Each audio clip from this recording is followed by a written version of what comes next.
J'ai acheté comme ça une moto le disons 16 février 2024 et après le 24 qui a suivi, j'ai fait un accident où j'ai perdu ma jambe. Abidjan, commune de Yopougon.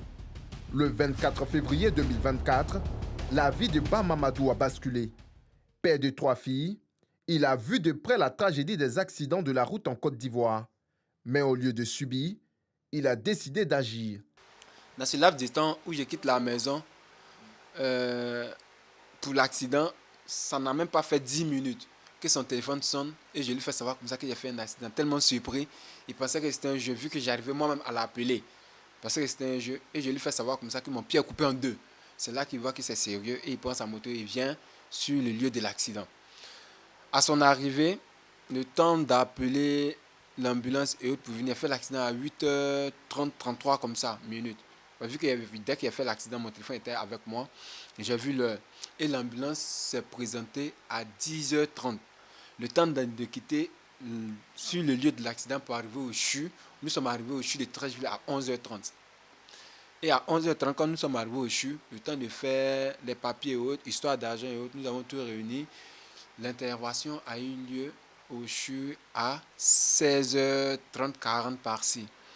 Quand je suis arrivé, avec l'état de mon pied, moi-même je voyais, vu le temps que ça a mis de 8h30, l'heure de l'accident et l'intervention, ça a trouvé que mon pied était déjà devenu noir. Je ne sais pas comment on appelle ça, mais le pied était déjà mort.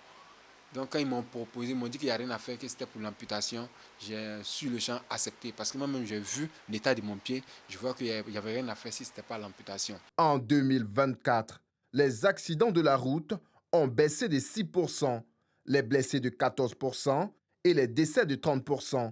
Une lutte qui concerne tous les citoyens. Avec des vidéos percutantes et des messages chocs sur les réseaux sociaux, Ba Mamadou alerte sur les dangers et rappelle les règles essentielles de la sécurité. La moto m'a projeté là où je suis tombé dans le caniveau. Là, s'il n'y avait pas de casque, bon, je ne pensais pas qu'actuellement je serais ici. Le casque m'a vraiment protégé. Ce qui me venait en tête sur le champ, là, je me voyais déjà. Sur le champ, j'ai crié au chauffeur, tu m'as rendu handicapé, sans mentir. Parce que j'ai vu, dès l'instant, j'ai vu déjà la gravité de la chose. Je savais qu'il n'allait plus pouvoir marcher. Sa femme, Kwabenan Raïssa, est son premier soutien. Engagée à ses côtés, elle joue un rôle clé dans cette initiative, convaincue que chaque action peut prévenir un drame. Ensemble, ils forment un duo uni face à cette lutte. J'ai connu mon mari avant qu'il fasse son accident.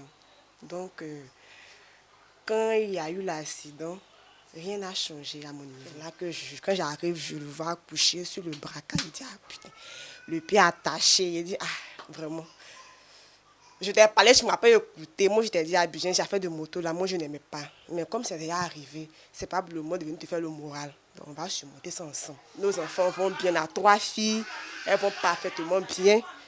On arrive à suivre nos besoins. On arrive à faire tout ce qu'il y a à faire. Mon mari n'a pas changé. Et après ça, on s'est mariés légalement. Donc, on rend gloire à Dieu. La cheville est coupée en deux. Et si, quand je levais mon pied dansait comme ça. Donc là, je pouvais. Papa ne peut pas me dire que ça allait se raccommoder. Ce n'est pas l'os qui est cassé, c'est la cheville qui est cassée. L'environnement du travail, sans mentir, beaucoup de choses ont changé.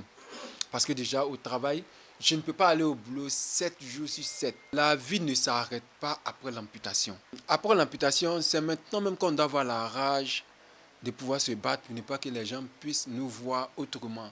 Mais Ba Mamadou le sait, une vidéo ne suffira jamais à éviter un drame. Chaque trajet est une responsabilité. Chaque route est un défi. Et derrière chaque accident, c'est une famille qui pleure.